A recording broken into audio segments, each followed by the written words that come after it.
Guru Kripa Kevalam. Namaste and welcome everyone to Satsang today. Sadguru Shri Muji Baba ki Jai.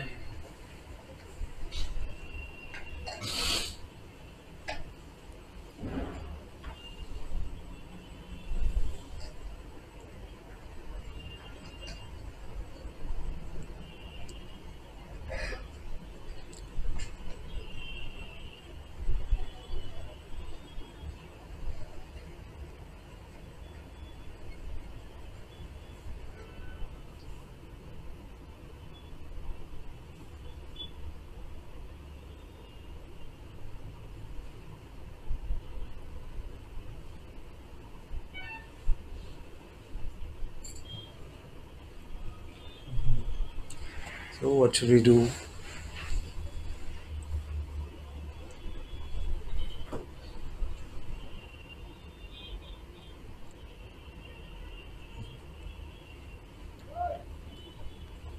Should we go through some of the basics? I know all of you are very advanced seekers here.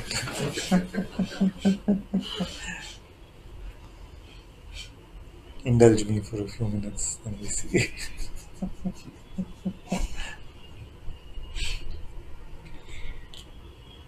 So presumably we are on the search for something that is real. Okay?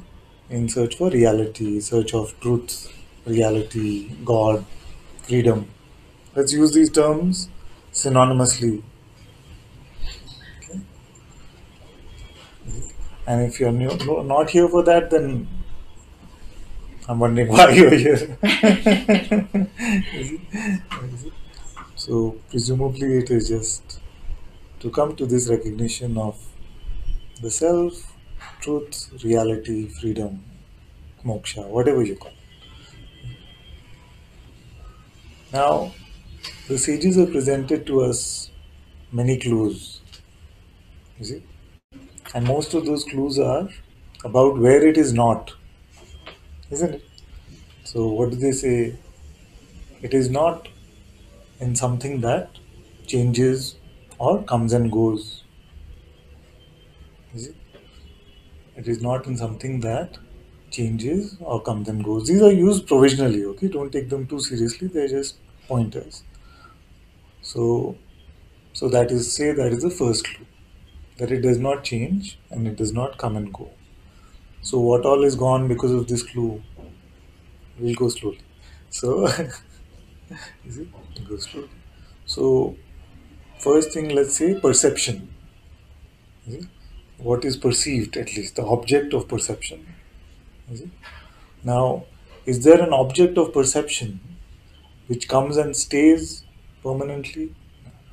All comes and goes. Everyone knows what is perception. What is What is implied by the term perception? Huh? So that which is consumed in a way through the senses. Is it? What are these senses? Sight, hearing, smell, taste, and touch. Is it? That is perception. There's another type of perception which I don't know what the term is, but I call it inner perception because even if we are not using this physical sight, even if we are not using physical taste, touch, it is possible to perceive these things.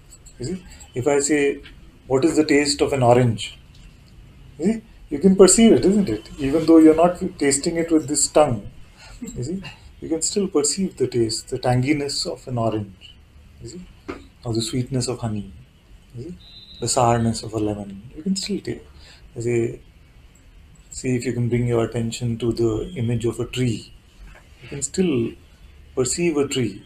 You see? You can still perceive. Better is if I say don't.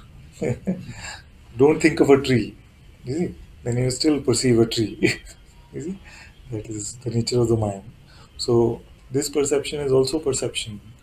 So anything in this perception that meets the sage's criteria, the sage has said, if you're looking for reality, then it cannot be found in the objects of perception. You see? So is this true? What is your experience? Is it? What is the criteria? It is that it must not come and go. It must not change. Is it? Anything like that in perception? Is it? So then we cannot look for it there. Is it? We cannot look for it as an object of perception. Is it? So take this quite seriously because many of us are still hoping to have an experience of it. Is it? Many of us are still hoping to have an experience of it, and sometimes when you're having an experience, then you're calling it. Is it? Like, so we are either grasping or searching for an experience of it, perceptual experience, or when there is some byproduct of the inquiry or meditation or whatever you might be doing, if there is an experience, then you might be mistaking that for it. You see? So it is not in that because the sage said it does not come and go, it does not change. You see? So it is not that. Don't attach yourself to this. You see? So perception is out. Then what about thoughts? What are these thoughts? Another form of perception only, isn't it? But what is unique about thoughts as opposed to other perception? Shapeless. Shapeless? Well, some perceive it as a shape. Some can perceive it as language or they can perceive it as audio. You see? So shape can also in a way be perceived. It's not solid. Not solid, but imagination is also perception in a way. You see? If you imagine a green Martian, it is not solid and yet it is a perception. You see? So it tells a story about tells a story. Okay, this is good point. So what is this? So if you're perceiving this, you see, and I'm not using the label for a reason. If you're perceiving this, then is there a story inherent in it? Is it? Is the story inherent in an object of, let's use the term provisionally, pure perception? You see? In pure perception, is there a story inherent? You see? So when we say believe or don't believe, is it possible? Is it not possible? Not applicable. Not applicable. Not applicable because there's only a certain form of perception, a type of perception, energy construct that we call thought. You see?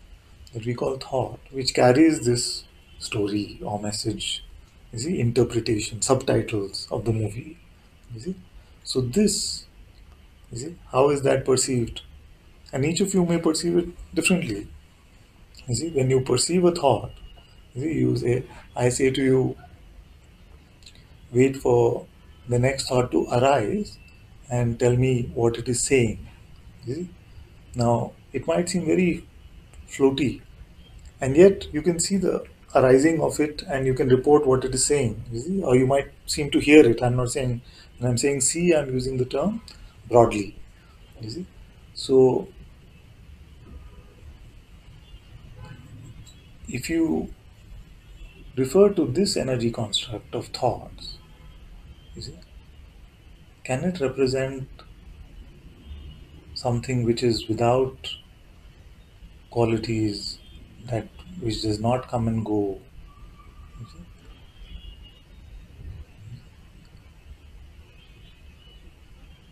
see? In the greatest concept that you can think about, you see, what is the greatest concept you can think about? Yeah. Huh?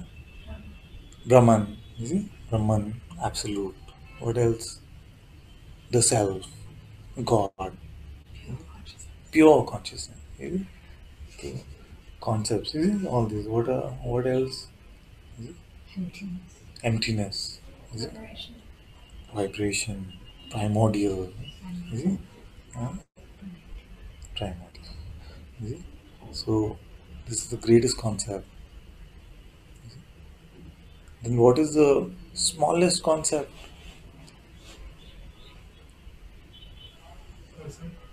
Person, ego, selfishness, yeah? Identification. You see? Lunch. Huh? Lunch. Lunch. You see, something very phenomenal, trivial in a way. You see, versus Brahman. Lunch versus Brahman. You see, like that. So, you see, like that. So these trivial, just labels for some phenomenal, tiny phenomenal thing. You see? So we looked at all of these perceptions, and now we're looking at all the labels which are possible. Now, you see?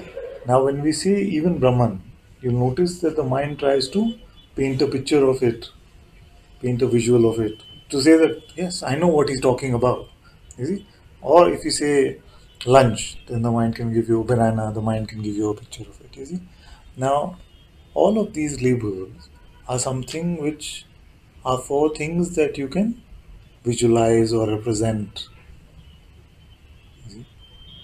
So, from the smallest to the greatest, many times when we talk of awareness or the space or even of emptiness, the mind gives us a visual of a dark, empty space or some room full of white light or something like that. You see? And we mistake that visual to be it. But that is also what? It is just a perception. You see? It is just a perception. You see? So, in these labels, in these representations, they are only trying to represent or interpret something which you can visualize or imagine or uh, think you can have a perception of. See? So, we found that in all these perceptions, they do not fulfill the criteria of the unchanging, and all of these thoughts only represent something that we think that we can perceive.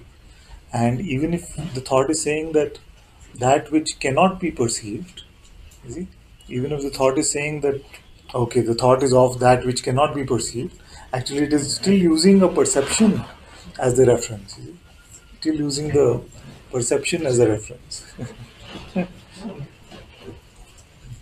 So, so Maharaj said, he was asked by someone, what is the reality of who you are? You see? He said, it is nothing that you can think about or perceive. You see? Now he was not being insulting to the questioner. He's not like you can't. He's not like that. You see? He was saying, but it is beyond our concepts and beyond our percepts. You see? So, so if these two are gone, you see, then our methods of knowing, in a way, are gone, isn't it? You see? Our methods of knowing are gone because how do we know things? You see? Now, since we're going through the basics, let me go through this also very slowly. You see, if you had a blindfold on, you see, if you had a blindfold on, and somebody came and told you there is a cliff 100 meters away, you see, and it was a credible source, a voice that you recognize. So you say, ah, thank you for warning me. Now I know that there is a cliff 100 meters away. You see, now after a few minutes, suppose a more credible voice came, your parent came, or your children came, somebody that you trust a lot came, you see, and they say, what you doing? There's a cliff 50 meters away, you see. So you knew it was 100 meters away, but now you know it is 50 meters away, you see, because you heard it from a more credible source, you see. Now something happened and you were able to remove your blindfold and you saw that actually it is just 10 meters away. You see? So you trust that perception more than these concepts which you heard from other credible sources. And now, you see, you have a perception of the cliff which is 10 meters away, so you trust that more. You see?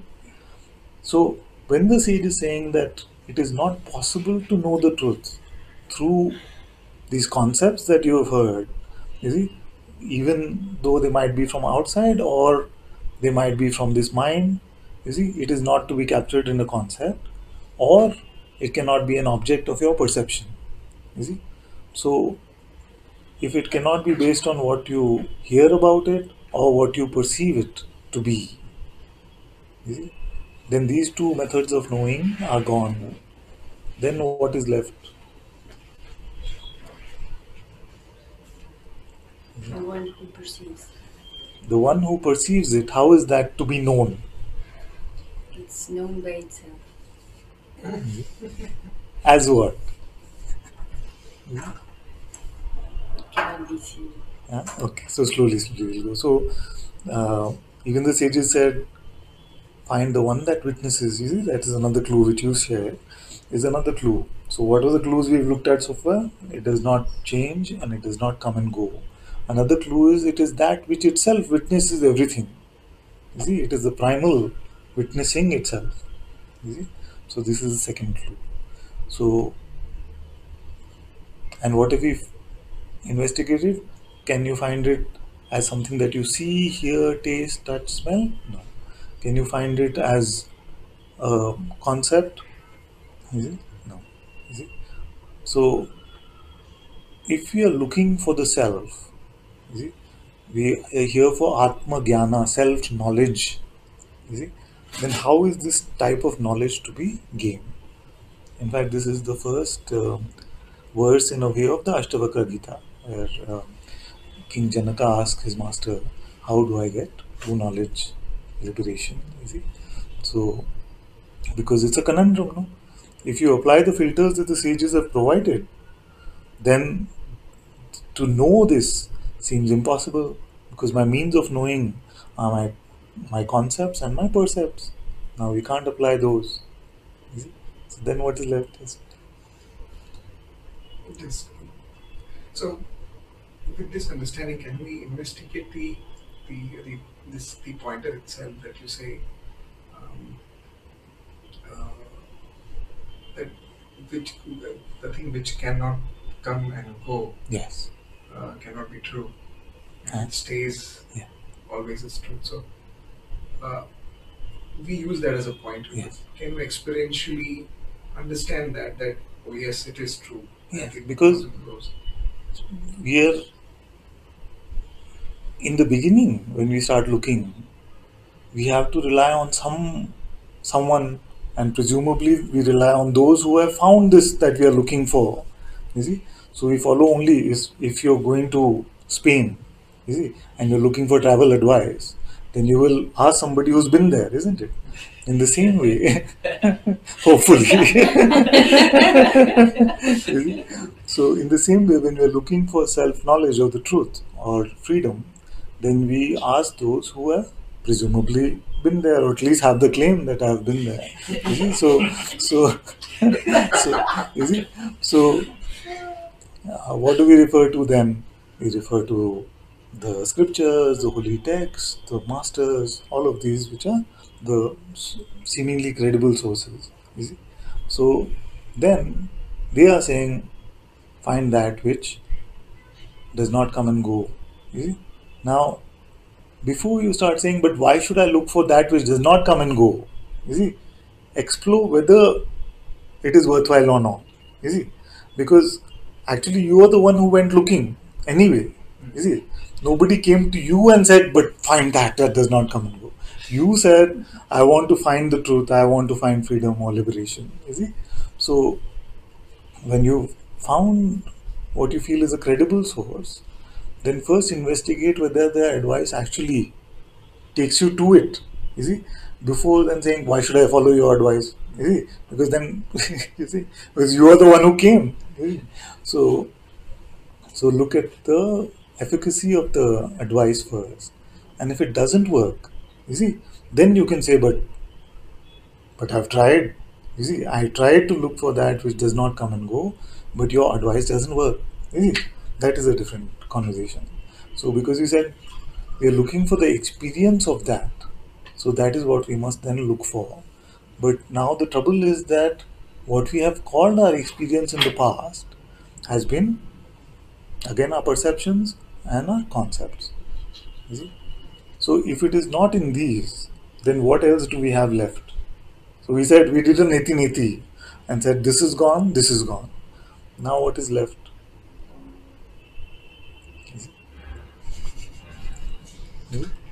Nothing. Huh? Nothing is left. Is it? But is it a perceptual nothing? In the sense, is it like a dark, empty room? Suffocative. So yes, so this is also perception, Yeah. and this will also come and go. It came, no? And it will go also. So it cannot be that. You see? So even this, it is not. You see? Now, if you're open to exploring this, which the mind will find very irritating, suffocating, constricting, you see, then with your openness, it is completely possible. But if you want to convince your mind about it, you see, then it is impossible because the mind cannot understand really. It can only have concepts of it. It is like if you want to make Siri see the light or Alexa see the light, it cannot actually. You see, it can have a concept of light, it can tell you the speed of light, it can tell you all kinds of things about the light. You see, but it has no ability to actually experience this light. The same way with the mind. You see, we can have a lot of concepts of it, but because it cannot have the experience of it, you see, then it will not be satisfied. You see? So, first, see that it is not about trying to convince the mind about it, trying to convince this energy construct called thoughts about the nature of reality. It is about something beyond the mind. It is about something beyond concepts and percepts. You see? Why I want to go through the basics today really is also because many of us actually have been in satsang for a long time, but we still use the term mind, but we're not yet completely clear on what it represents. You see? We have not even explored this much enough to see what a thought is. You see? What is the taste of a thought? You see? So it's good to go really slowly. You see? Really slowly. You see? And then see, okay, what is this mind? You see? What is a perception? You see?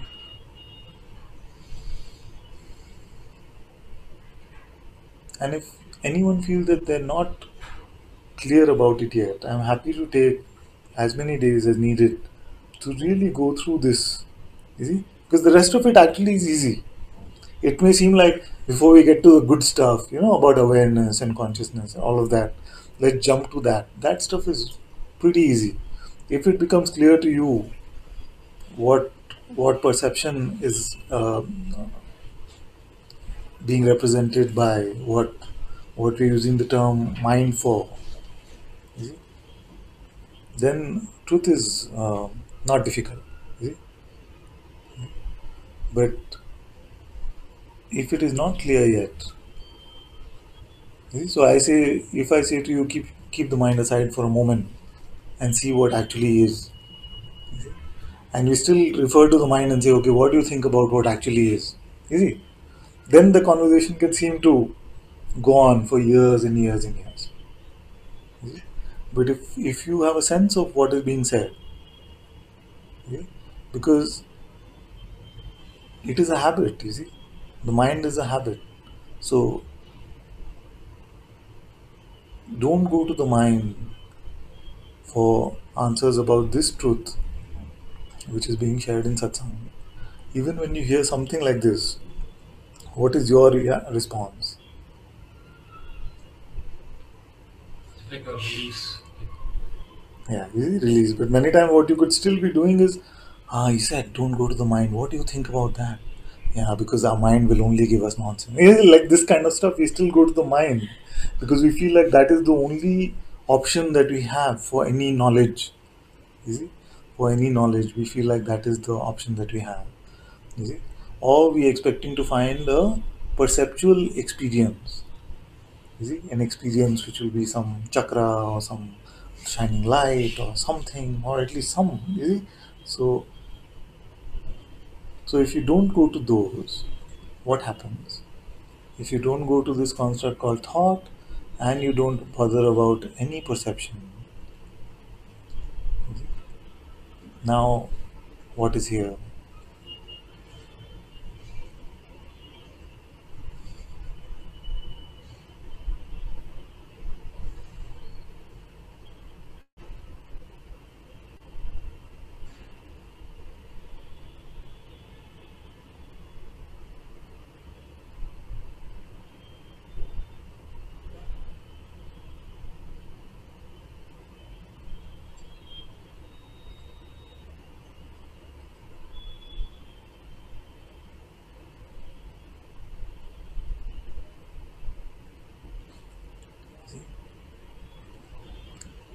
Now we can add some serious tension to this mix, some serious stress, which is that the masters have also said, like yesterday we were watching Dogen. So he said Buddha nature is always apparent here and now, the truth.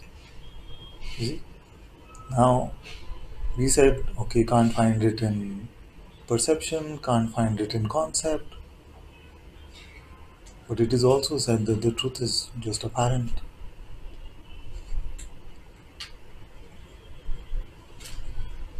This,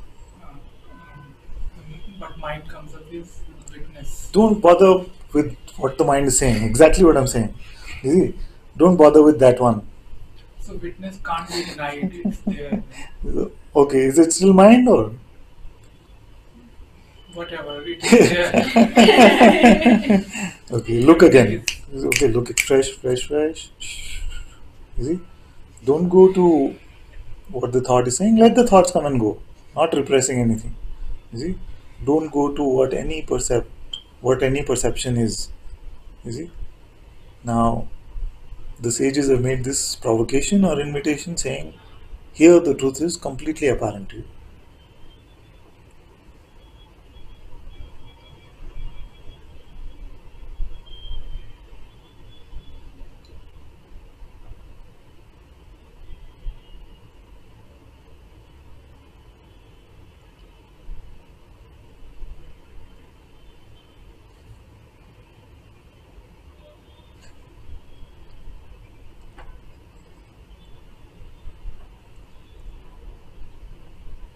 There's a searching quality to something is searching.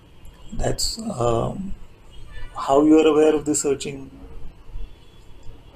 It's like a contraction, like a grasping. What is it?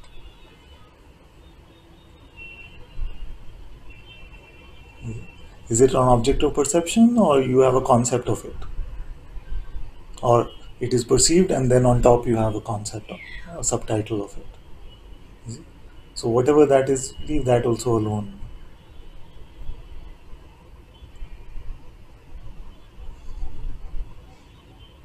Don't worry about any of these perceptions and any concept of them.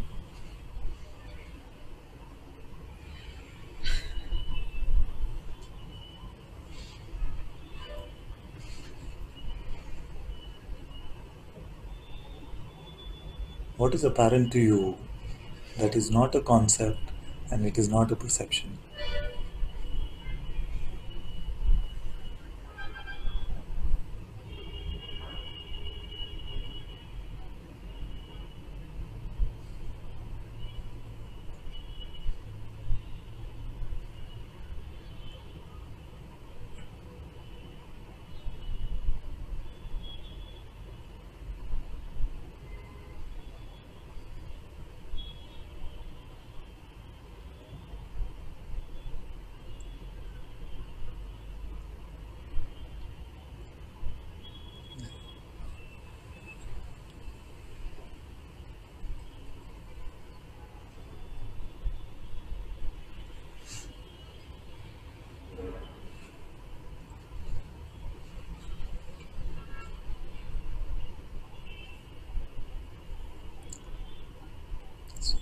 The ability to perceive is the best. Ability to perceive. How is that? How you make that claim that that is there? It's an activity that is perceived. Okay, so activity is perceived, and you're saying that the ability to have that perception. You see, are you inferring that? Yes. Are you being like Descartes, who's saying because the activity of thinking is happening, you see, and I perceive this thinking activity, therefore I am. You see, but that's an inference. But are you speaking from inference?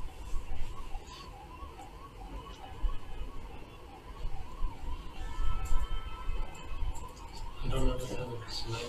But what? Are you putting 2 plus 2 together and making the claim? You see? Or are you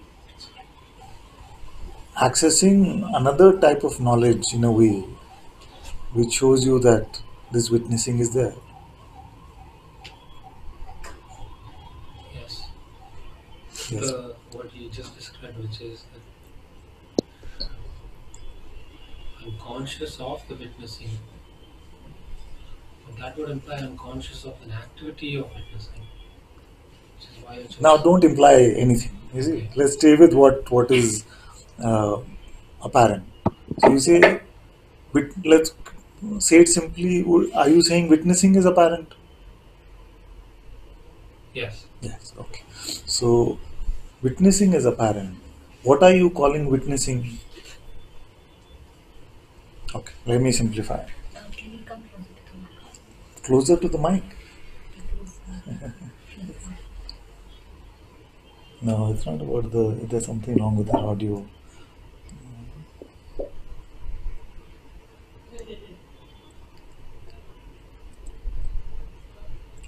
If others can tell us whether the audio is audible or because one is not able to hear. First time. Feedback, no? Last time. Oh, is it? No, this is as close as this mic. Not you. Oh, question. Okay. I see. Sure. Come. So, no. So, this witnessing,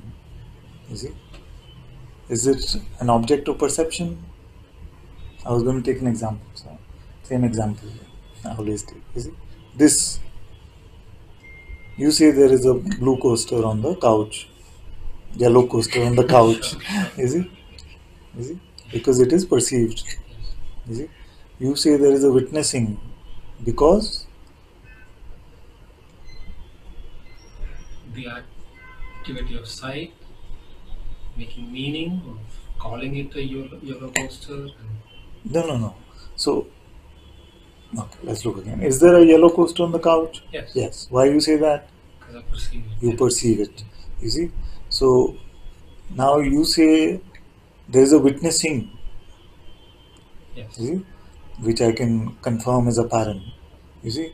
Now you perceive this witnessing? No. No. Is it? Is it just a concept, this witnessing? No. No. How you claim this witnessing? Best I can say is I am doing the no, that's a guess. Don't get into any inferring. Yes. You see, the question is simpler than that. You say witnessing is apparent. Now, if I say to you, what is the color of this witnessing? Okay. No color. Then how you claim it is there? If I say there's a colorless coaster on the couch, would you say there is a coaster there? Maybe if I say, but otherwise. You see? No, I wouldn't say. You wouldn't, isn't it? So, how how is there a different standard for this witnessing or this that which witnesses? Because even if we were to say just witnessing, that is like uh, almost an Advaita way of talking. But if I say to you, you are witnessing, no? Are you not witnessing? I am witnessing. You are witnessing. Yes. This I itself, which is witnessing, can that be witnessed?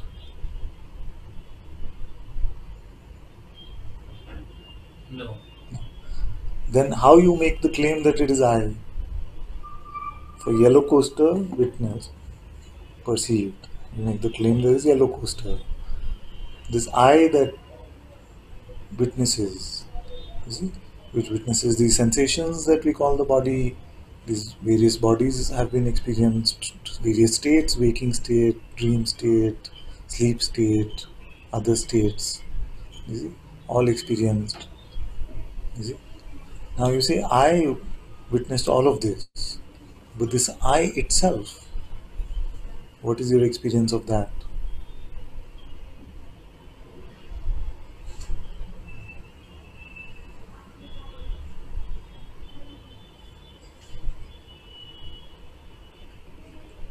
Can't really.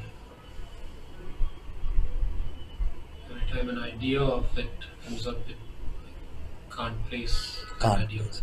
it. Okay, very good. So you see that all ideas fail in relation to it. The I that we are looking for, all ideas fail in relation to it. Yes. All perception fail in relation to it. Yes. You see? Now, there's another notion that we use called me. You see? You see? There's another notion that we use which is called me. Now, do all ideas fail in relation to this me? No, it has a specific idea.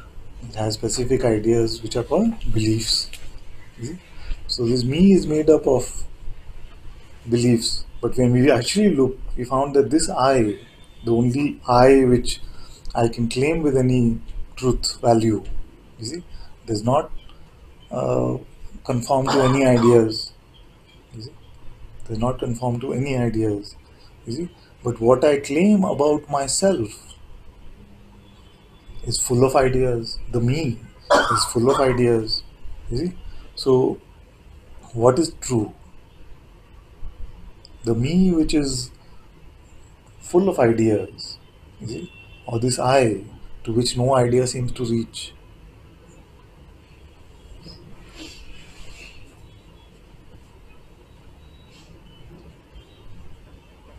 Definitely the one that. Okay, definitely not the me idea.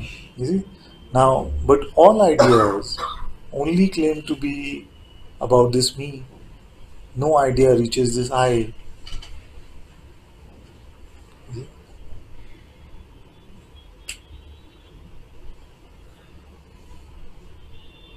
Isn't it? Okay. So, if I ask you now, are you aware now? Yes. You are aware. Aware. This is an atomic question because the yes comes to you naturally, is it? But you have, what is your experience of this awareness? Qualityless. It doesn't have a. How you experience something qualityless? Because it had to be a form for like a word, an object that isn't. Good, good. Is it? If I say to you, there's a qualityless coaster on the couch, I would have to perceive it for it to be qualityless. how can Oh, you sorry, perceive I can't perceive it. qualityless? The other way around. You see, Yeah. perception means you perceive a quality, Yes. isn't it? But for this awareness, simple question, are you aware now? You see, you say yes. You see? If I say to you, this is the truth which is apparent, you see? It is not, but suppose.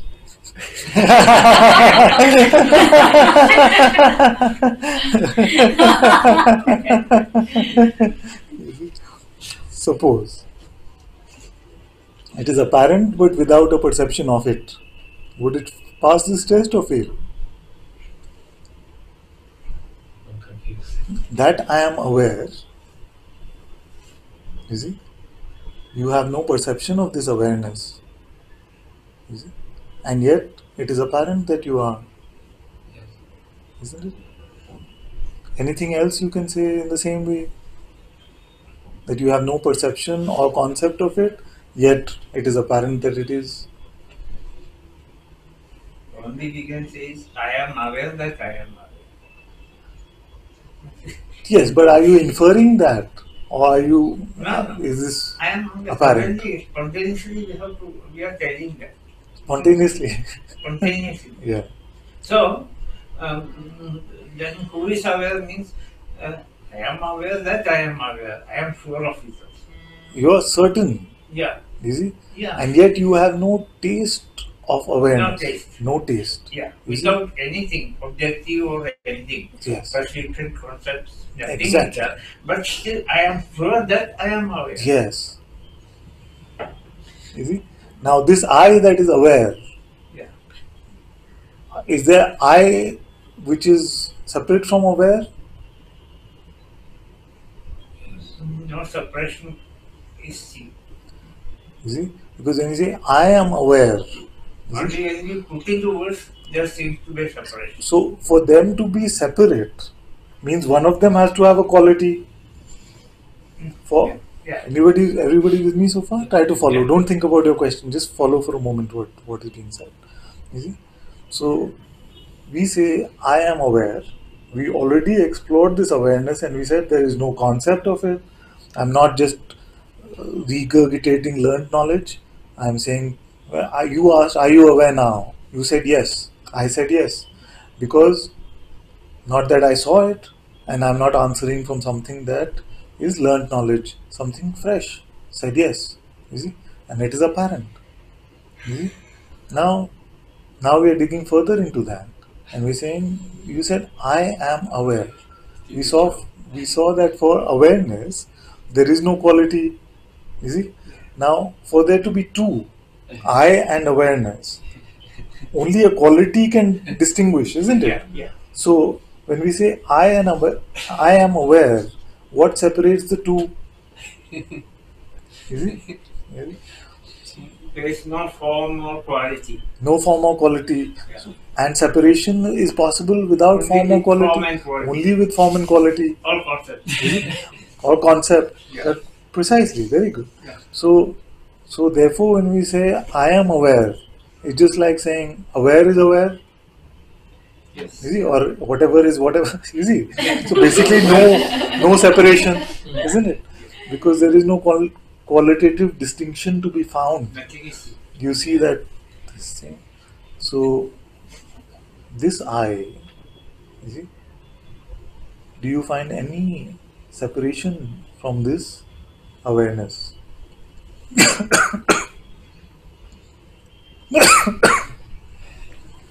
You see,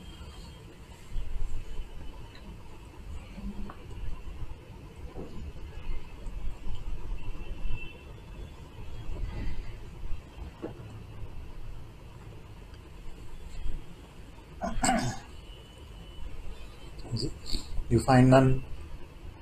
You find no separation. Now, this is already apparent. You're saying.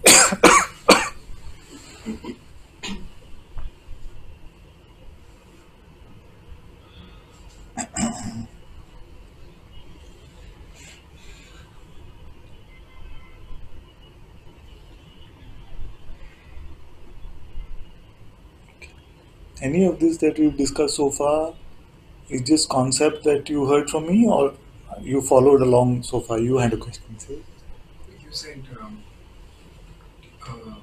ask question and answer that. Are you aware? Yes. To answer that, I should know what is awareness. Yes. So, are you aware or no? But then, You how don't should- know? How should I know that this is awareness? What is the answer? To the definition which I know awareness, Yes. I am aware. Yes. But I am doubtful that what I know about awareness is correct Good. or not. That is also good. Good that you are doubtful, because we are coming to that also. Okay. But for now, from whatever you feel you think you know about awareness, you say yes. Yes. Yes. Did you have an experience of this awareness? Yeah. What was it? So that comes my definition of awareness that I used to carry. Okay. That if I see, if I feel, if I breathe, if I can think, if I am here, Okay. that is awareness. So, any difference between what we called perception earlier and what you're calling awareness? No difference. So what we were calling perception, Yes. you were calling that awareness. Yeah, that used to be my definition. Okay. Is that correct? Not in the way we use it in Satsang, in the sense that uh, the sage Yajnavalkya, I feel like it was who said, find that which sees sight. You see? Find that which hears hearing.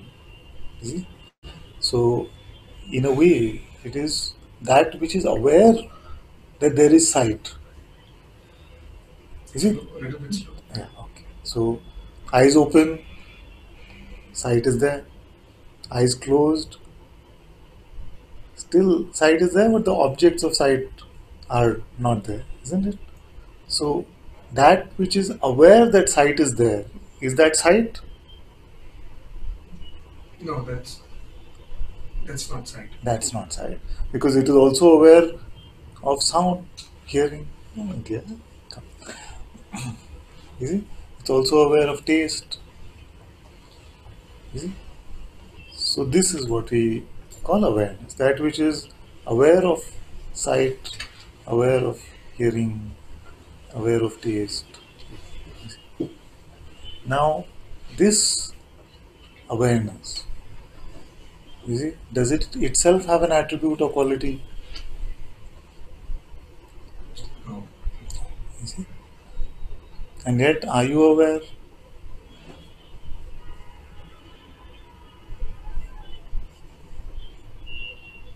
Yes.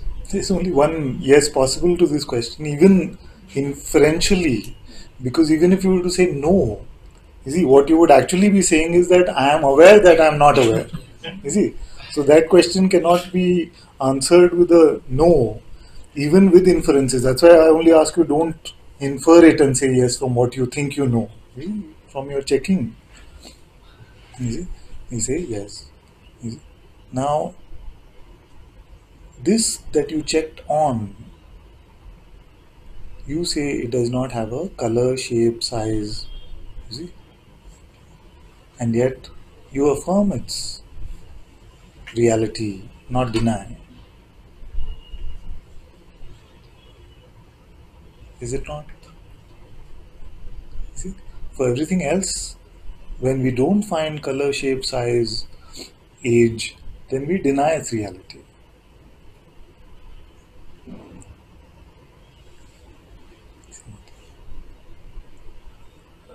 There's a doubt in using the word reality, I guess probably because of We Satsang. let's say affirm its existence.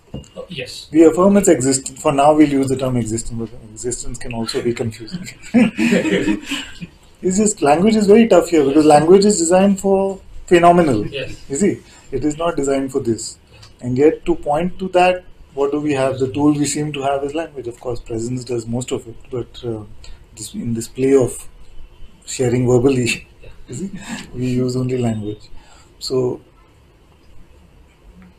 so now everyone is together. How are we now? Say, no, get your doubts out because then, Then can you clarify about me also? The concept of me. okay. So, say something about yourself. In a sense. Uh, when were you born? See? Uh, are you a good person? See? So all of this, are you like a party guy or you like being at home? You see? Like these kind of things are all about the me.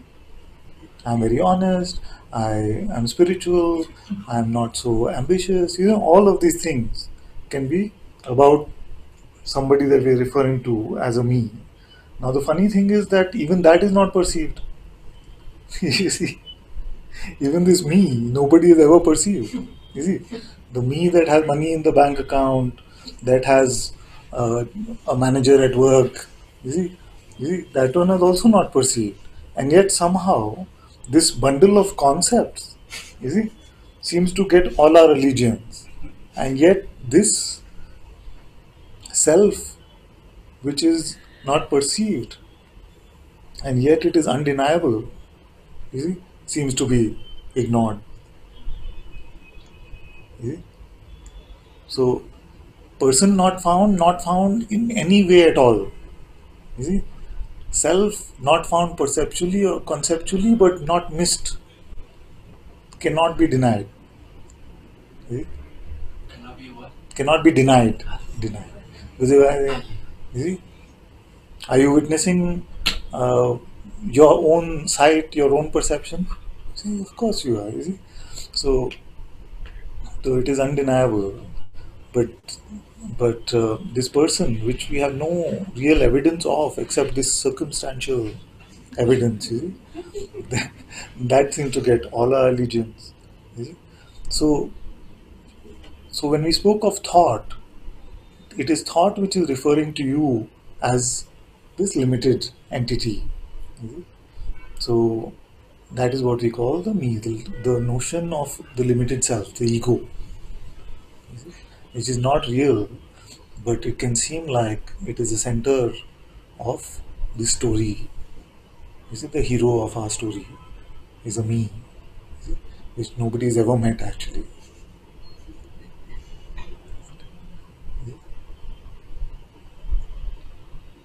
So this is the beautiful exploration. How do we affirm this awareness or this witnessing, primal witnessing, whatever you might want to call it, but we don't have the sight of it, we don't have the smell of it, the taste of it, there's no color, shape, size, duration. Isn't this body me? Huh? This body is physically. Okay, what does the term body represent? Yeah, the boundary then. And Yes, it's but like- what is it? What is it referring to? It's referring to a set of sensations, no? Yeah. Set of perception and sensation. You see, like that, Yeah, the physical form. the physical form. You see? So this is what is referring to. You see? Now, this one, this physical form, what does it have to do with your bank account? No. You see? Okay, tell me what your last concern was. It was not related to body for sure. See, Yeah. so if it is about work, bank account, relationship, you see, all of these things, even concern about the body itself. You see, who is that? The body is not feeling concerned about the body. In fact, if you were convinced that you are the body, what is the reason you would come to satsang? You see, if you were convinced you are the body, you would want to at least sit on a comfortable couch like this. You see? Why would you want to sit on a floor? You see, sit crunched up together. You see, if you are convinced that you are the body, you would want only something for the body. But what do you say? No. I come to satsang even though it might not be the best for the body, most comfortable for the body, but I am searching for a truth or something like that, isn't it? So already you are not convinced that you are the body.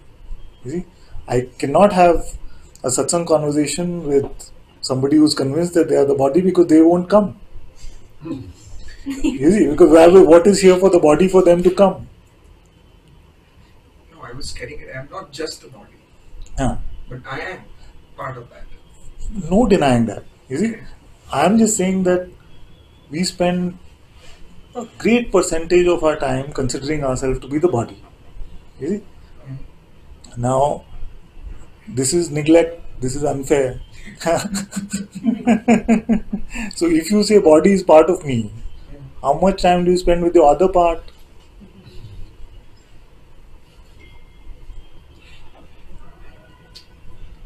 How much distance? How much distance? How much You are distance is the there? body. Yeah. But is there a set rule that I should spend? I should spend because it is part of me. I should spend it. Yeah. When it The complains, only- I should spend it.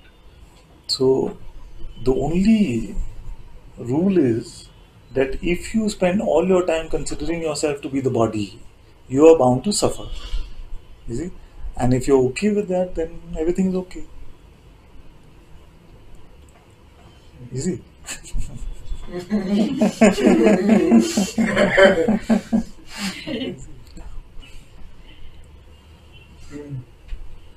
Who or what is concerned about the body? Yeah, The that's money what, or that's what I'm asking. You see, that's what I'm asking. If you were just the body, then why would you be concerned about? This is funny, no? That when we are put on the spot and we said, but who you consider yourself to be? You see, what if you really, really considered yourself to be this? You see, then what does this care about amount of plastic or amount of paper you have in your wallet? It doesn't matter to that one. You see, to this flesh and blood, all those things are irrelevant. Is this body also concerned about yesterday or tomorrow? It has no concept of it also. You see? So who is that one that has a yesterday, it has a tomorrow, it has relationships, it has security issues, it has uh, You see, all of this stuff. This me. You see, so this me is nothing but a collection of beliefs, a collection of ideas that have been picked up But through the body, no? through the Through body. memories, it needs a body to have memories. How you know the body itself is not just a memory? Yeah, so it's a question. So you're telling me that then it's Through just through is an idea that we can use and say, I perceive the world through this body. You see, but really, it's like in the dream also there is a body, but are you perceiving the dream through the dream body? We can't really say these kind of things, although it seems what we have been taught, what we have been conditioned to believe. You see, I'm saying the body itself, whether you call it these perceptions or sensations, is itself a perception, isn't it? You see? And various bodies we perceive. Now it is convenient now, of course, in this state to call that a dream. You see, like the Janaka story. Am I the king who had the dream of the butterfly, or am I the butterfly who's dreaming that it is a king? You see? That question was asked thousands of years ago. There's still no answer for it. You see? So whether you say butterfly, some say beggar, various whatever dream you can have. You see?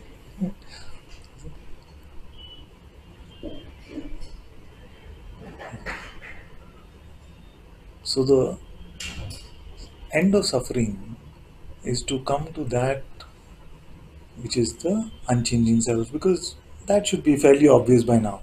You see, what is the nature of this world? Even if we weren't spiritual, I feel like by the time everyone is a bit older, they come to this understanding that attachments lead to trouble. You see, because they see that everything in this world is changing. You see, now if I just try and hold on to something that is going to go, you see, is that going to bring peace or trouble? It's only going to bring trouble, isn't it? So sometimes jokingly I say it's like tying yourself to a drunken donkey and expecting to sit in quietude or something. You see? It can't work like that because it's going to shake things about. You see? Whatever is here is going to change, is going to go. So, so now stability can come from that which is not changing, does not come and go. You see? Now, where to find such a thing? Now, we said it cannot be found in that, in the realms of perception or conceptualization. So, intellect cannot do it, and sight and perception cannot do it. Now, the clues are being provided to go beyond that because we've relied so much on these methods of knowing. You see, that we feel like, oh, beside that there is nothing. You see, as I say, what is apparent to you if you don't use your senses or your concept? Nothing. That comes quickly, isn't it? Like nothing, isn't it? But I'm trying to introduce you to this nothing. Meet it. You see, meet it, and you'll realize that it is not nothing, although it is nothing. You see? So when the sages say the truth is to be found in the space between thoughts, what is in the space between thoughts? To the mind, nothing. You see? But what is this nothing? It is not the nothing that we think.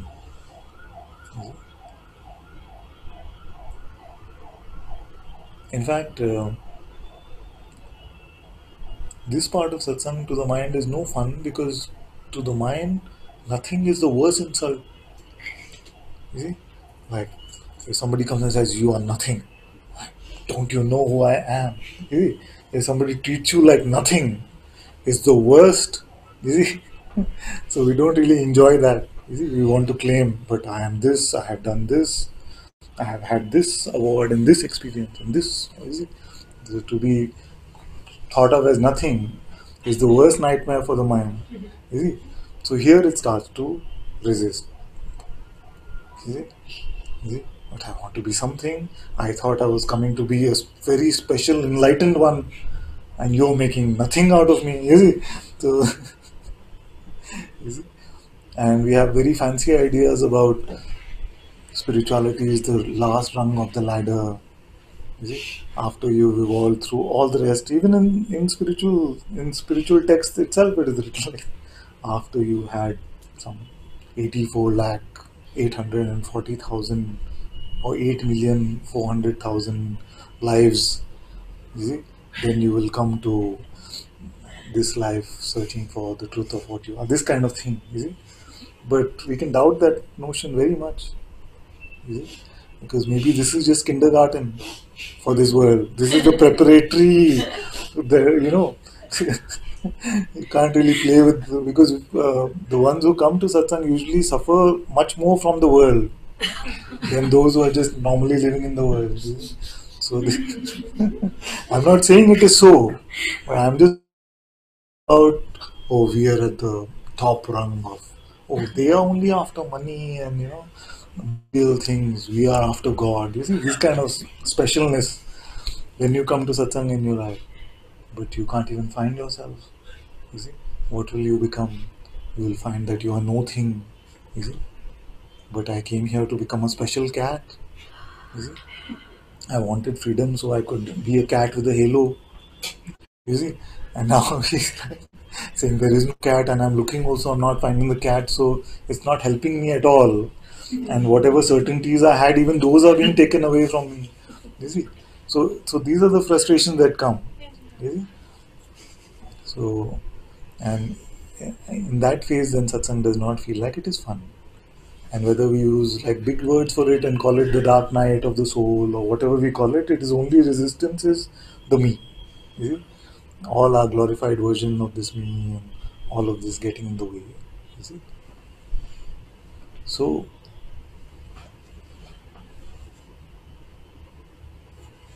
now whatever you think you know, you have found now that that does not represent this reality that we are speaking of. Correct or no? Think you know, like you know, again, concepts and percepts, you see, that does not represent reality, you see. Uh, that you are aware now is not a concept and it is not something that you experience as a phenomenon, you see, and yet you cannot deny it. You see. So, what is needed to be known now so that you can come to the truth? Nothing. You see. That's it then. If this nothing is a true answer, then no further words are needed. You see? And when I say known, I'm including needs to be seen, heard, felt, experienced, all of that, and what concept you need to have. Do you need a new concept? You see, that I am Brahman or something like that. You see? If the answer is truly nothing, then it is game over.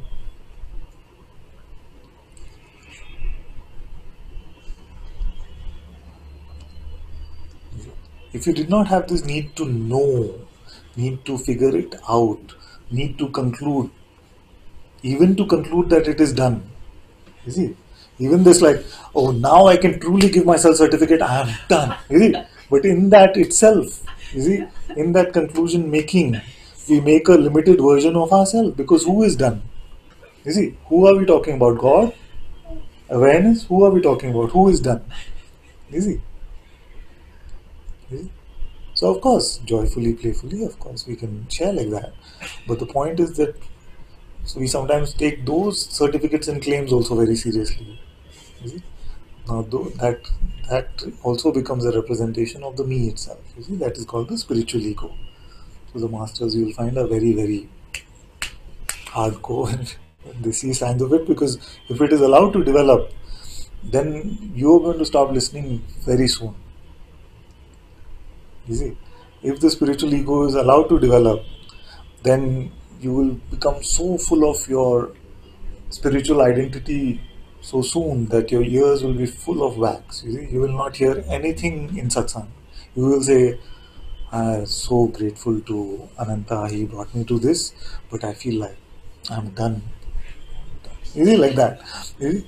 So that is why when it is noticed, the master says, okay, this is claims are being formed, so let me stop because soon this one is going to stop listening and we'll have to meet, I don't know in which lifetime. So anyway, don't bother with this stuff. Just the point was to notice yourself. If you find yourself saying, yeah, fine, but I feel like I'm good, bro, I'm good. Yeah.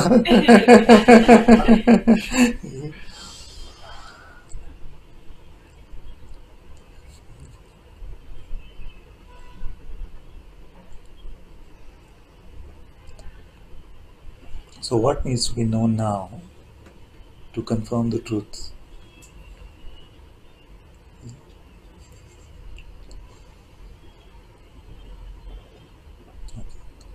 Is nothing a pointer? Huh? Is nothing a pointer to something else? Nothing. Yes, nothing can. Nothing is my a question beautiful. is, we perceive it through 6 senses, right? So, 6 is which one? whatever is in this body, eyes, Eyes, smell, nose, yeah, the taste, touch, taste, smell, hearing, sight, and and the feeling, touch. done. No, the Five senses. Five. 5 plus. Are you talking about the mind as the 6th sense? Because sometimes in Indian spirituality, it is said 6 senses, and they include this ability to conceptualize and things like that. Right. Like you gave an example of Siri and Yeah, Alexa. Alexa. So let me put it in a different format. I mean, let's assume this is some kind of sensor, bodies Yeah, of sensors. yeah, So whatever the data I'm interpreting, right, is I'm assuming that is me. yeah. Is that a statement? Yeah, it's a statement, of course. Now the next thing is you said nothing from this set of data, Yes, right? yes, So then that nothing is a pointer to something beyond something. yes. Is that the question I asked? Yes. That's a pointer, right? Yes, yes, It's nothing because this cannot perceive it. yes. It is not just nothing because it is the absence of all things. You see, it is not just nothing because it is just the absence of everything. You see, it itself is no thing. You see. It's like it's not nothing. Like if this glass was empty, I would say, "What is in this glass?" You would say, "There's nothing." You see, it is not that nothing. You see.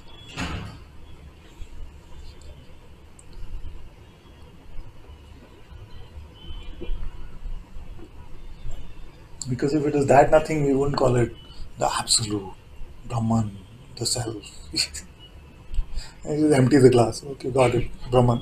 Which is not a lie, by the way, but still.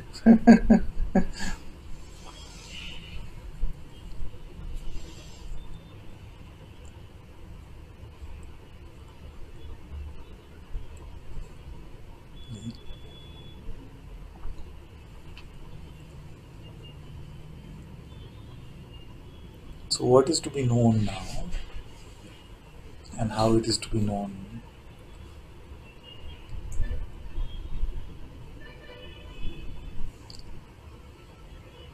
If you truly feel in your heart that there is nothing to be known, you see, but don't make a knowing out of that. You see, because that is another. It's very tricky. You see, in the sense, the mind can also play. Like, now I need to know nothing. Why you know so much? I know nothing. You see, because then you fill yourself up. You see, with the notion that I know nothing. You know too much that I know nothing. You see, like activity, but also a position. You see, because we go from knowing to now this new position like I know nothing. You see, like that, and that is why I'm free or something like that. You see? So both of these are still in the intellect. You see? So like they don't know. Like when I say to know even one thing is to know too much. It is not so that at the end of the day you can claim that I know nothing, because even that you know, and that is too much. Is it? Is it? Stay with me here. I know that all of you followed very well so far, but this part is where something starts to become very confused, you see, because intellect cannot grasp it. You see. So I say to you, to know one thing is to know too much. You see, and then if you were to conclude, yes, I see this now, I know nothing. You see, but that is also to know one thing. You see, to know that you know nothing. You see? Although already the ones who claimed I just know nothing were called the wisest ones who lived. You see, like Socrates. Yeah, I just know nothing. I only know that I know nothing. You see, already they were given the crown of being the wisest ones who ever lived. But I'm pushing you beyond that because you don't want to be the wisest one who ever lived. You see? Yeah, yeah, yeah. First, I'm still stuck with that awareness. yes, The thing that you can I use word vaguely and clearly? sure. The point is what you suggested. We have to see that. We have to feel. I cannot Yes, say that exactly. clearly, right? Yes. I mean, clear. There should be some clarity around that about the awareness that Yes, we have. the way to make it clearer Yeah. is to try not to be aware. Mm-hmm. Don't be aware. Tell me when you're done.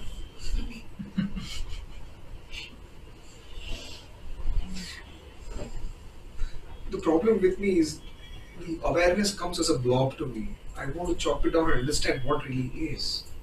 But that is not the approach, see, because that is the approach that we use as scientists.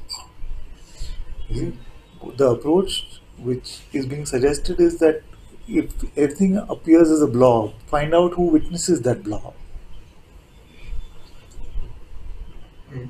You see, and that is not fun, and it's okay. You see, admit that it's not fun. It's okay. You see, but don't be scared to meet it.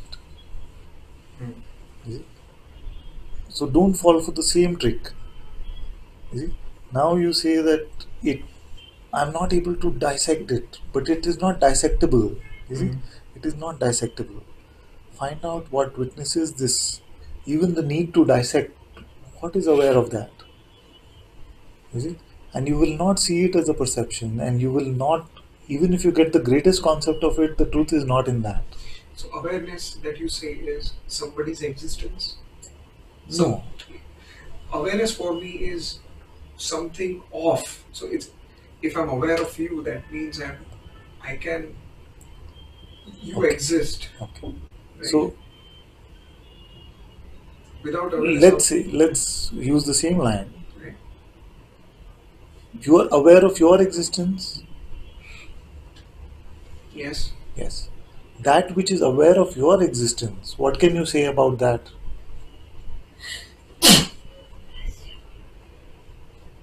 Isn't that we just established that we call as awareness. That is aware of. No. Are you inferring this? Yes, after our brief discussion. Yeah. Don't infer now. So you are aware of your existence. When I say don't infer, means don't rely on some past knowledge and don't compute or equate anything. You see, it's not I must be aware because this. You see, do you exist or no? Yes. Yes. So that which is aware of this existence, you see, what can be said about that?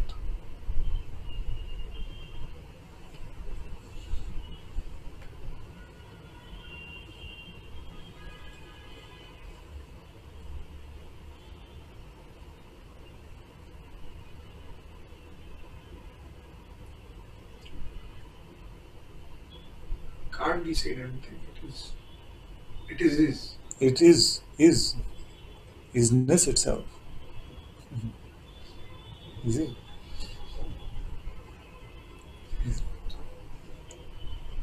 Yes.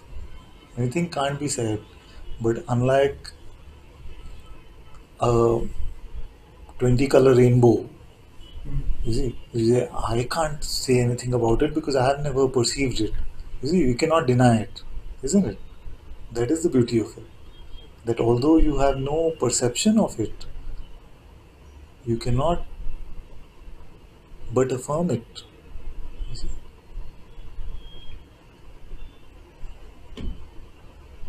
So that which just is, independent of any quality, independent of any change, independent of any excitement or grief.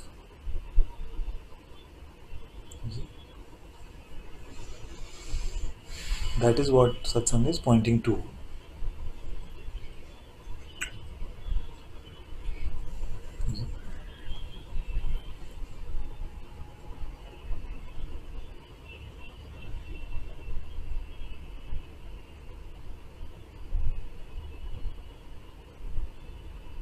Now for this you check the sage's pointers and see, does it come and go? It was always there. Does it undergo any change?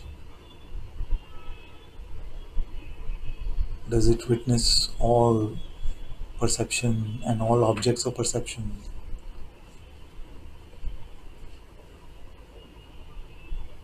It's beyond any boundaries of space and time. And does any of that boundary concept apply to it?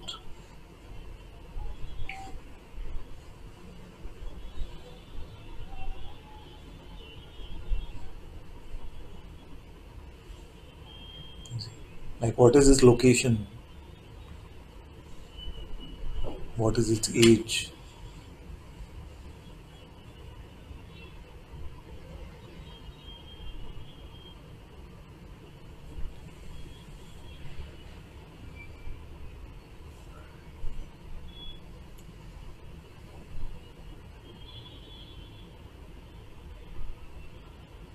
You see? Good. So now the best news is that for us to hold on to this, we don't hold on to it with our attention, we don't hold on to it with a concept. You see? So we don't have to hold on to it like that, or we don't have to hold on to it saying I am awareness, I am awareness, I am Brahman, I am Brahman, like that. You see? To abide or to hold on to it only means that we don't pick up a false representation of what we are. You see? And this is what the sages meant when saying the truth is always just apparent to you, but don't pick up the false. You see, Bhagwan said that true knowledge is not something that you will get. All you will do is drop the false. So, what is the false? What we already discussed, these ideas of the limited me, the limited version of the self. So, to not take this me seriously is the sage.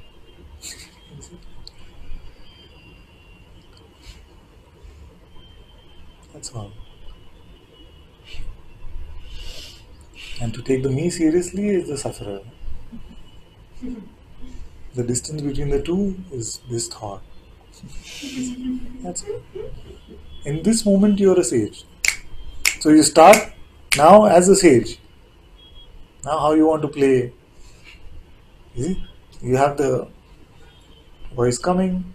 If you want to grasp at it, you see, then it is the consciousness itself wants to play the game of suffering. You see, but if consciousness is done with the game of suffering, then it just allows this to go. Then you come to that beautiful Zen saying, which is, thoughts are visitors, let them come and go, keep your front door and back door open, let them come and go, just don't serve them tea. That's all. You said counters starting what it is not. Yeah. We started with what it is not, No. right? Yes. We negated some part of it. Yes. And another negation happened with thoughts. Yes. So we Exactly. still don't know what it is, but we removed a lot of Yes. misconceptions. Yes. And now you said nothing, we came there. Yes. And also nothing. Yes. Is my understanding correct that both are different? Yes. So that nothing which is said in satsang is actually pointing to the no thing. okay, So nothing is just points to that no thing, which is a more clear pointer in a way. nothing which I can perceive it in this space. Is that correct? Is that why it's nothing? Yes, because it is itself unperceivable. Through the mind. Unperceivable. So now we move to no thing. Yes. Yes. Because only things are perceivable. Okay. So no thing is a huge vast pointer which I don't know. Is that Good. is that Yeah. Yeah. is that Yes. That means what you. Let me see if I'm understanding you correctly. When you say I don't know means my mental capacity does not reach it. You see? And yet it is not alien to you in reality. Yes.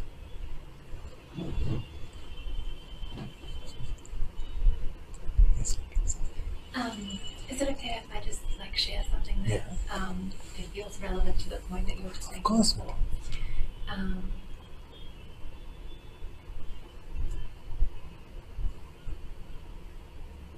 so for some time, like it has just felt like the experience, which is not really an experience, but just kind of like a state of being, I guess, Yeah. of like really. I can't really describe it, but it's just like a really deep sense of like relief Yeah. and like a really like strong like happiness that has never been really like experienced before. Yeah. But that has just been there, like, and is just there, and also like that when you say it's apparent, it's just like, Yeah. and not conceptually, but it's just like, yes, it is Yeah. here, Yeah. like now and before the checking, during the checking, after checking, Yeah. like, and there's no, I don't know, like there's no doubt about it, and also like no concept about it. And yet, yeah, there's like this sense of like Yeah. that is there and like seems to have sort of been there, like in the experience and the flow of life, and is even like despite, you know, some strong moments or like tests or, you know, difficult times or whatever, it's still like Yeah. and still like a response can come to whatever situation like that is needed in the moment, but like there's that kind of, I don't know how to describe it, but like it's that's there, like it's just always there. And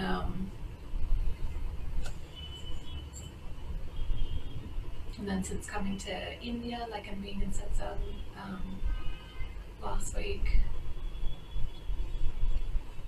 it's just kind of like everything you say is just like, yeah, like really clear. And even that which used to appear to be like, wow, is now like,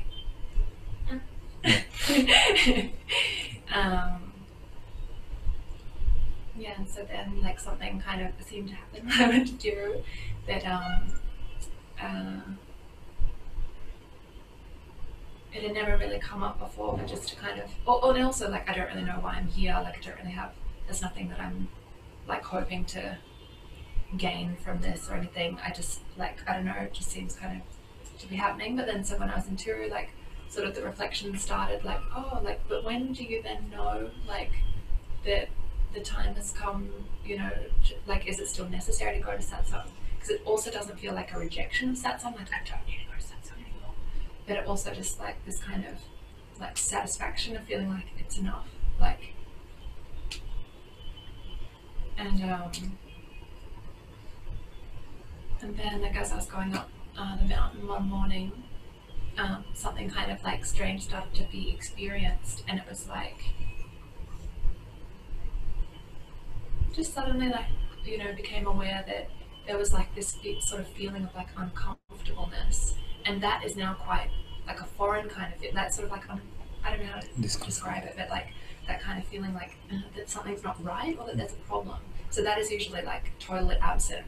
And so as soon as that started being felt, it was just like, what? Yeah, and I don't know, it sort of was like an alarm bell, like calling for attention. And it was in that moment that I realized that there were some thoughts being believed about I don't need to come to satsang anymore, and like it's done, or I can't think of like exactly what it was, but yeah, some sense of like some affirmations or whatever about the clarity, and yeah, and then just kind of like, and I think also the question arises like, oh, do you know that? Exactly. Do you know that you don't need to go to satsang anymore? Yeah. And it was like, oh no. And yeah, I don't know. It's kind of like as soon as it's seen that there's something, that there was some sort of like holding on to that or like belief in that. It, like it's sort of like in the instant that it's seen, it's already, there's no need to like drop it or anything, because it just kind of like you come Yes, back the to noticing rest. it is the dropping of it in a way. Yeah, like and There's no just- other shovel that you can take and pull it out or something. So I just felt to It's share good. that It's well because, spotted, because this is the terrain in which, if these notions start to get to you, you see, very quickly you get into that belief system without even, like I was saying in satsang the other day, that in satsang, like in the world, it is said that the trouble is we don't know what we don't know. You see, in satsang, what can get in the way is that we don't know how much we still know.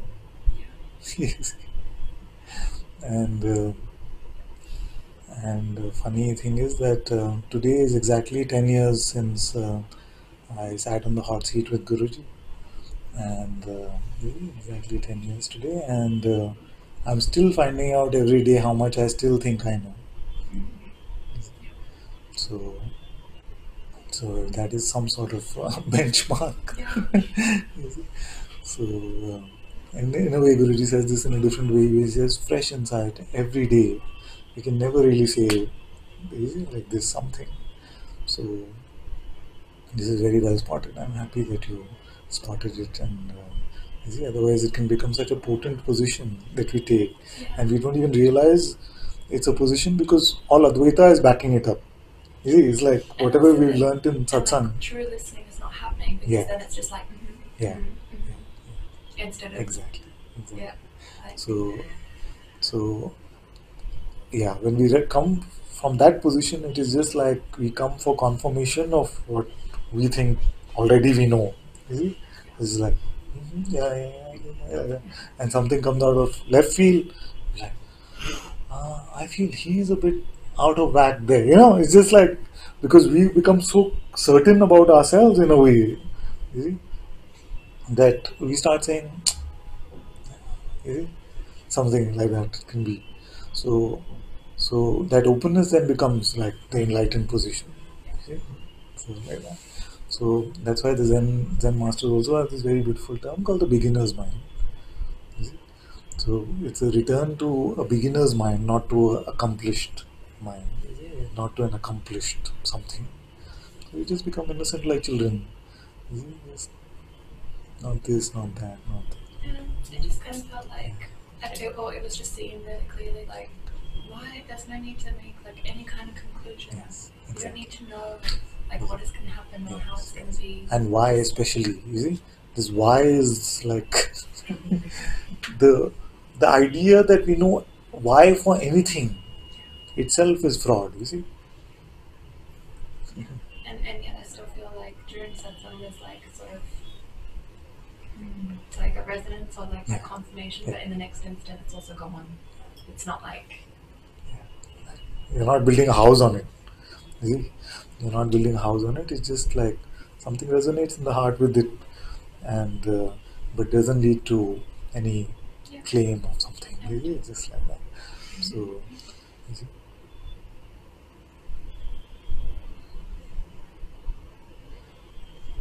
And many times it is in these spiritual places, unfortunately, where chai shop conversations can become a bit like this. Why are you still going to satsang then? I have stopped seeking long ago. Like this kind of thing. It's very much a popular position in a spiritual place. Oh, you're still seeking? I stopped seeking 10 years. Yeah, this kind of and I also thing. found like or also people like ask you something and then you just speak like from your experience and then they correct you or like they change the wording or whatever to use like the perfect Advaitic description. And it's kind of like, oh, okay, because you still think that It's just But like you know that there's one definition that's like closer to the truth, and Exactly. another definition is like. so it can be a bit of a struggle to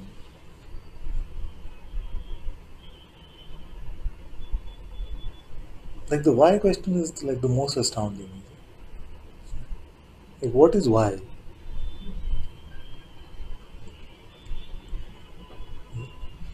Have you ever explored it? What is this why? Why, firstly, it implies cause and effect. This, therefore, this, then that is the why. The why answer to why would be this leads to that. You see? But if the truth is beyond time and space, then how can cause and effect be? Yeah, to be honest, I feel like I Is don't it? care. Yeah, exactly. Like I don't care anymore. Like, Actually, Like, with the why? dissolving of that strong sense of me, Yeah. a lot of the whys also dissolve. Yes, yes. Because it's only when you feel that you are the focal point of something that a strong why arises. Otherwise, it's there. I mean, occasionally, but not much attention goes to it because These are the Maha Mantras of the ego. No? What's in it for me? Why me? Why does this happen to me? Like this kind of thing. Why? And the notion that we can figure this out. The notion that we can figure this out. That's why I love that Kurt Vonnegut words very much. He says, what is it? I have it written down. Tiger got to hunt, bird got to fly, man got to ask himself why. Is it? Tiger got to sleep, bird got to land, man got to tell himself he understands. So this need to build a conceptual boundary around reality and say I got it now in my box. Is a claim to power actually. Is it? But it is really fraudulent. You see, because reality cannot be captured in our box of concept. You see, that's why we looked at and said, what is your greatest concept? I don't know whether I ended that contemplation. We said absolute, Brahman, self. You see, what is our smallest concept? Ego, person, lunch, chai, So between chai and Brahman, what is the distance? It is just a thought. It is nothing. And this whole box is very tiny for you. I can't help myself but to keep reiterating this point that if we feel like the truth is just to go from chai to Brahman, then we're still in that box. You see? The point is to leave this whole box. And then when we hear that the truth is apparent, you see? This truth which is apparent is not in that box. The what is, the isness is not in the box of being Brahman or something. You see? You see?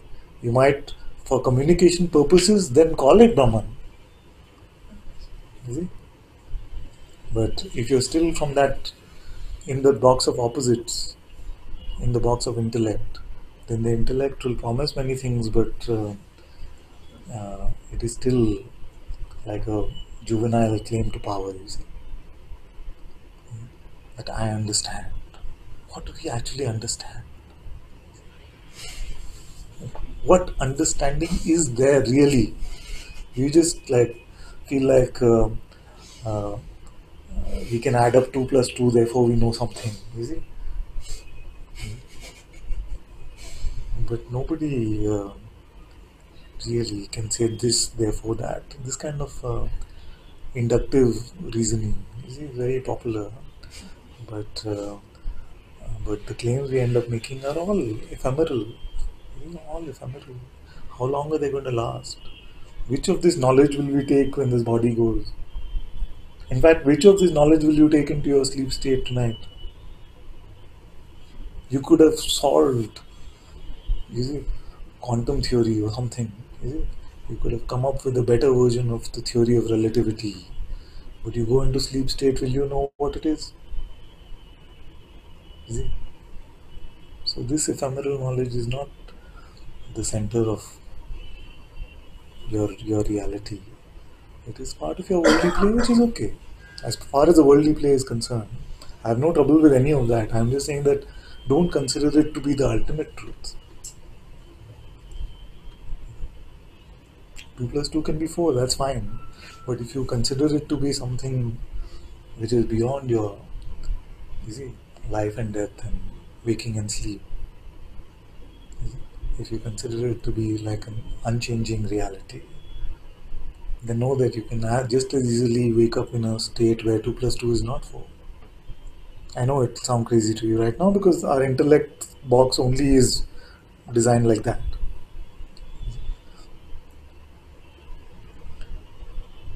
You can very easily experience a realm where where if a goose is in a small vase, it can easily fly away.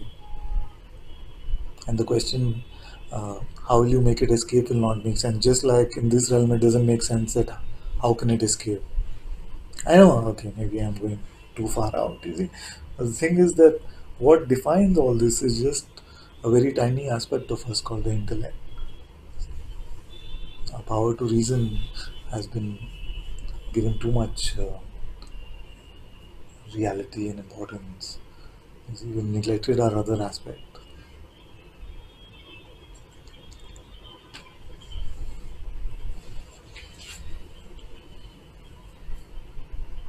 I also just felt to share, like, even the sharing, like, oh, this thing was there and it was seen. It's like, Yeah. Yes. it hasn't affected me in any way. For you, if I say that yes, that is it, then you know that is not it. And if I say it is not it, that is also not it. You see? So, so we come to a place where now, like, words don't have much purpose. You see? And so I don't want to either give you an affirmation or a negation. You see? Because you're not playing in that box now. You see? You're not playing in that box now.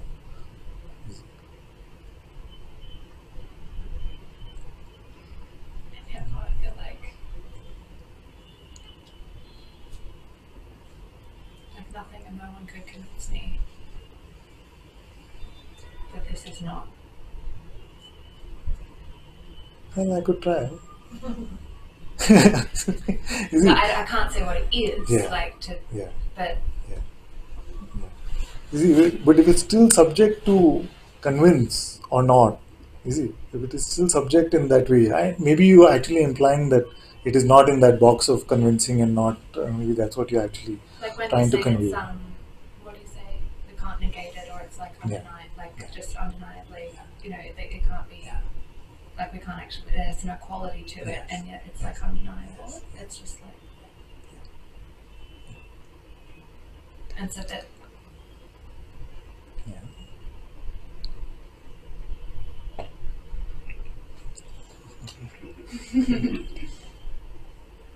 I was going to say there is like, I don't know, it sort of Yeah. feels that there is a sense of certainty. Yes.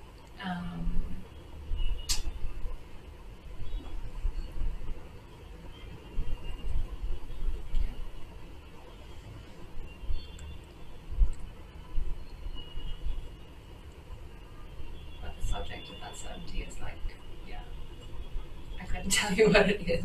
Yes. Like if you're certain about nothing, that is good. You see? Completely certain about nothing. You see? Complete certainty and yet complete uncertainty. Maharaj said that freedom is the coming to the end of all certainties, but he seemed pretty certain of that. Is it? You see?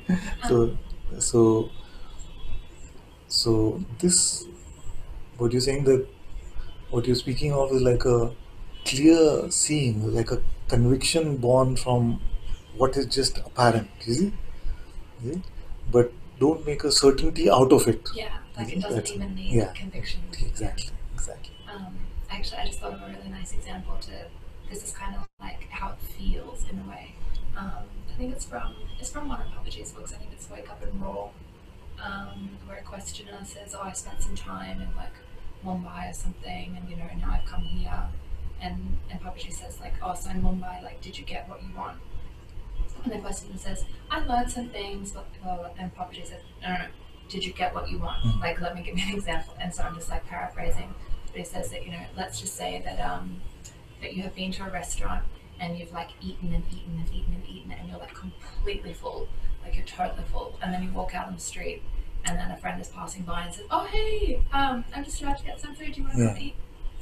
It's like, are you satisfied? Like, or are you full? Like, in that way. And then the question I had to say, like, no. No. Like, I would still be like, yeah, let's go eat. Yeah.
So after hearing all this, what do you know?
So at the beginning of Satsang, I requested your indulgence in sharing some of the basics, because I said that I'm aware that all of you are very advanced seekers, so indulge me.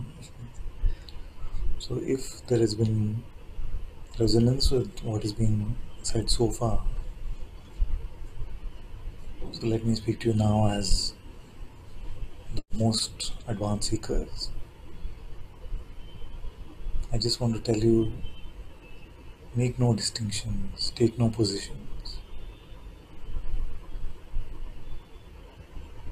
Any claim to knowledge is a position.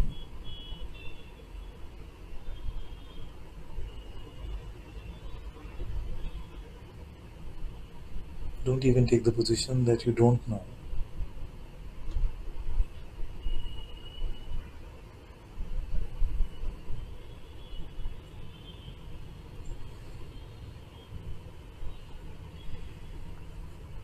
Find out what is apparent here.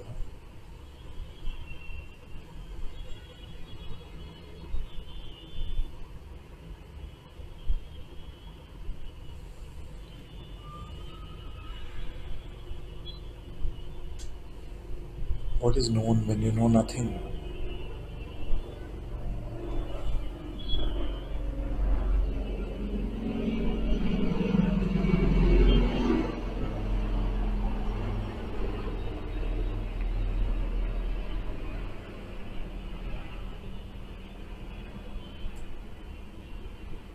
Now all the provisional truths that we used as pointers to point to the greater reality also are seen as provisional.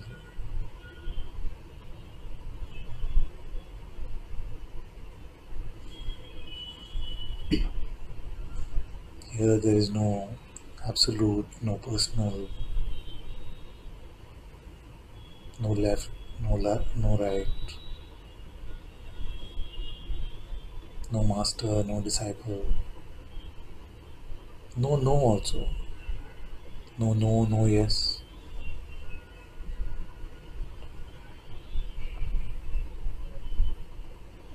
Here your reality is not in this box of opposites.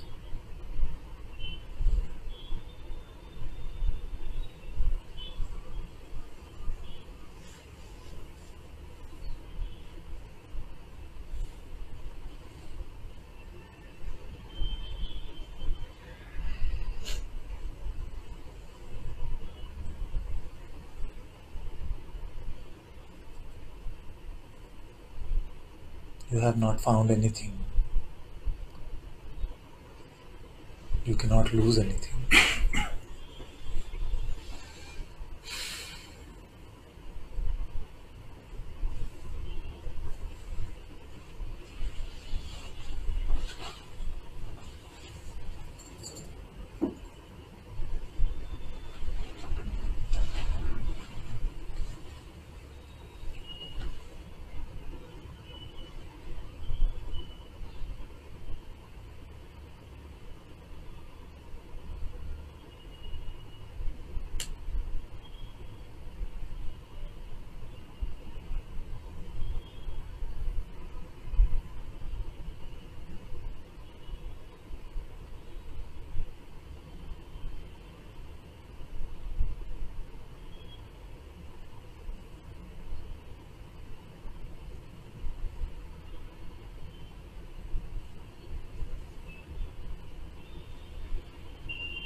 I would like to end satsang today with expressing my deepest gratitude to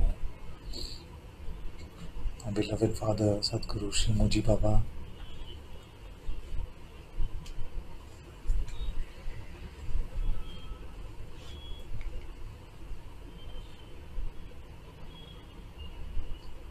for all His grace, for all His light and presence.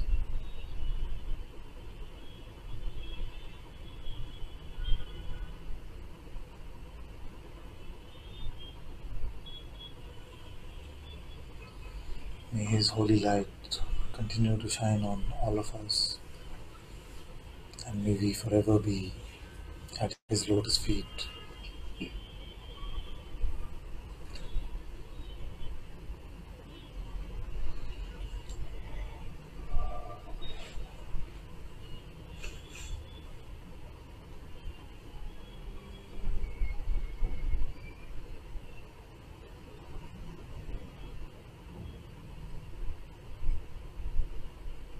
May His grace bless us all. May it keep us away from all pride and arrogance.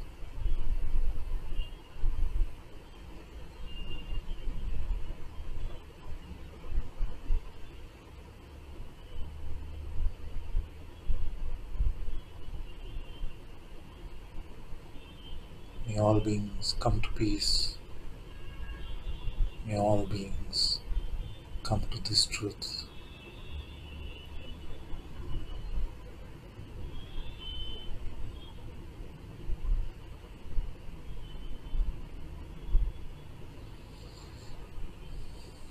Om Shanti, Shanti, Shanti.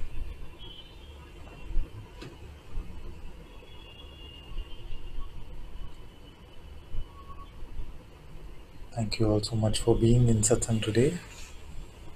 Sadhguru Shri Muji Baba ki Jai. Sadhguru Shri Ananta Ji ki Jai. Guru Kripa Kevalam.